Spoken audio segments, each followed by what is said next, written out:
Well, a woman smiling ear to ear in her mugshot here, arrested for DUI. Troopers say she rammed into the back of a car with a mom and a teen inside.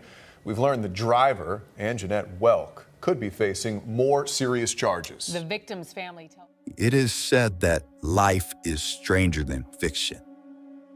And I would say so, because now we're living in the world where the Harley Quinns are no longer imaginary, but they are real.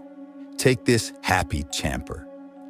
She's smiling for all the wrong reasons. She's smiling because she just finished having her car run at a high speed, crashed in the back of another car, pinning the mother underneath that car, having her suffer and suffocate and die from being crushed underneath that car. Yeah, I guess that would be something to be happy about in the world of insanity. The victim's family tells us the mom has died. News 6's Nadine Yanis spoke with the victim's two daughters. She joins us live at the scene where this crash happened in Ocala. And Nadine, one of those daughters was involved in the crash as well. Lisa, and it was the youngest daughter, too, at just 18 years old. I can't imagine what's going through her head. She was behind the wheel at this intersection when the crash happened, ultimately taking her mom's life. You could see the debris and shattered glass is still here. FHP telling us that it is the actions of a drunk driver that changed this young girl's life forever. Well, I loved butterflies, but that's why she always got like butterfly things. Standing near her older sister for support, 18-year-old Cheyenne Kroll shows us the butterflies she put up in her mom's honor on a wooden cross planted near the intersection of Highway 27 and 60th Avenue, where a crash ultimately led to her mother's death. I kind of like, damn, my mom is never going to talk to me again. It happened on Thursday. Kroll was behind the wheel. Her mom, 60-year-old Sandra Clarkson, was in the passenger seat, stopped at a red light when she says a car slammed into them from behind, pushing them underneath the trailer. Her mother was pinned inside. Her door was like locked, like couldn't open, so we had to get a crowbar and open her door before the fire got to her. And she wasn't responding. She was gasping for air, but her eyes were still open. As help was on the way, Kroll went over to the driver who slammed into them. And when I got out the car, I just had asked her, like, why, you know?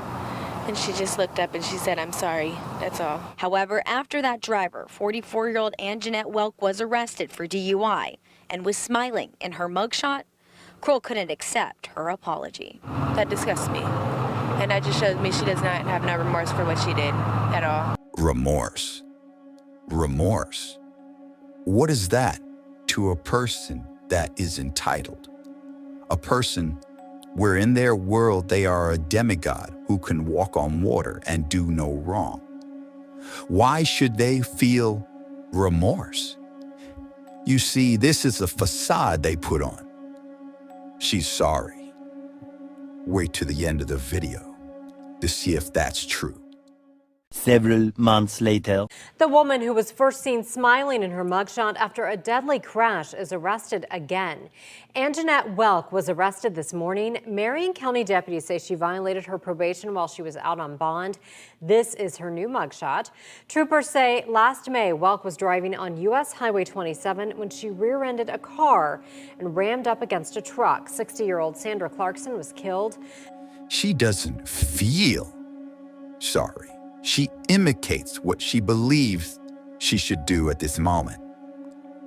She doesn't care.